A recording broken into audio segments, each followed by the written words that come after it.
In the nearby future, policewoman Sarah is having dinner with her co-worker Mario at their favorite burger place. She's very distracted, barely paying any attention to what her partner is saying, and snapping at him without meaning to when he brings her out of her thoughts.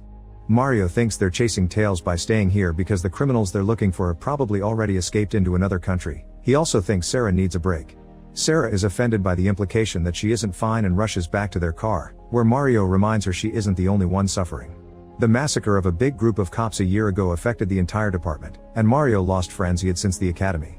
When Sarah gets home, she quickly begins drinking, and her wife Katie catches her in the act. After taking away the bottle, Katie offers Sarah a massage while listening to her worries. Sarah knows she has to let go, but every time she closes her eyes, she's back in the middle of the massacre, standing in a pool of blood waiting for her turn. Like Mario, Katie thinks Sarah needs a break, so she takes out a special implant that she calls a vacation. This implant works like virtual reality, putting your brain through a dream where you're another version of yourself. Every user's experience is different because the implant bases the dream on your own wants, drawn directly from your own subconscious. Sarah accepts to try, and before the simulation takes over her mind, Sarah tells Katie she's too good to her and that she doesn't deserve her.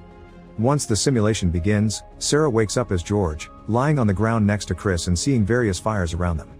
George doesn't understand where he is or what's going on, but Chris drags him away through some old buildings while taking out a gun. Before they can do anything though, they're captured by a group of criminals that suddenly surrounds them and holds them at gunpoint to drag them into a small office to see their leader Colin. This Colin guy knows George and, after making his thugs take the gun in George's jacket, he expresses how disappointed he is that George just didn't do what Colin had asked him to. Taking out a knife, Colin decides George should lose a finger and eat it. This is enough to send George into a frenzy where he beats the thugs up, which Chris takes advantage of to recover his gun and shoot them all. Unfortunately, Colin also takes advantage of the confusion to run away in his car.